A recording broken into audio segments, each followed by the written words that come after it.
मंडळी, गणपती बाप्पाच्या पूजेमध्ये नेहमी 21 मोदक, 21 दुर्वा आणि 21 पत्री का वाहतात किंवा का अर्पण करतात, असा प्रश्न पडलाय का तुम्हाला कधी? तर यामागे केवळ धार्मिक नव्हे तर वैज्ञानिक आणि आध्यात्मिक कारण दडलेलं आहे. चला तर मग जाणून घेऊया ही दिव्य रहस्य. तर 21 मोदक अर्पण करण्याचे महत्व काय आहे? मोदक हा गणपती बाप्पाचा सर्वात आवडता नैवेद्य. तो ज्ञान, बुद्धी आणि आनंदाचे प्रतीक मानला जातो. 21 हा अंक संपूर्णतेचं द्योतक आहे.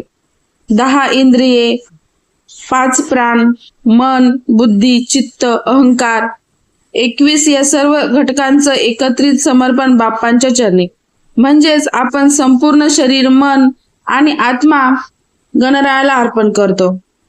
तर 21 दुर्वा अर्पण करण्याचे महत्व काय आहे? दुर्वा म्हणजे शीतलता, दीर्घायुष्याचे प्रतीक. तर गणेश हा ऊर्जेचा देव असल्याने दुर्वेची थंडावा देणारी प्रकृती त्याला संतुलित करते. 21 दुर्वे म्हणजेच जीवनातील 21 प्रकारचे दोष, दुःख, संकट दूर करण्याची भावना. यामुळे आयुष्यभर आरोग्य, दीर्घायुष्य आणि मानसिक शांती मिळते असे शास्त्र सांगते. तर आणि 21 पत्री किंवा पानं अर्पण करण्याचे महत्व काय आहे? तर गणपती बाप्पाच्या पूजेत विविध पत्रिका वापरतात, जसे की बेल, दुर्वा, अपामार्ग, शमी इत्यादी. तर प्रत्येक पानाचं स्वतःचं एक औषधी आणि आध्यात्मिक महत्व आहे. 21 पत्री अर्पण करणे म्हणजे निसर्गातील विविध औषधी वनस्पतींचं आणि पंचमहाभूतांचं स्मरण करून बाप्पाला समर्पण. यामुळे आरोग्य, समृद्धी आणि शांतीचा आशीर्वाद मिळतो. 21 या अंकाचं विशेष महत्व आहे. 21 हा अंक पूर्णत्व दर्शवतो.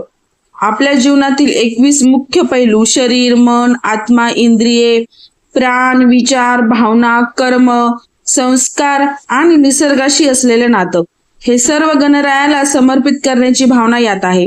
म्हणूनच प्रत्येक अर्पण 21च्या संख्येत केलं जातं.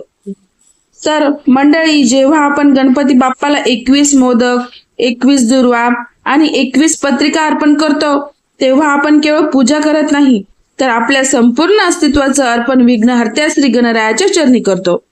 तर चला, या वर्षी आपणही ही परंपरा जाणून श्रद्धेने आणि प्रेमाने बाप्पाला अर्पण करूया. गणपती बाप्पा मोरया, मंगलमूर्ती मोरया.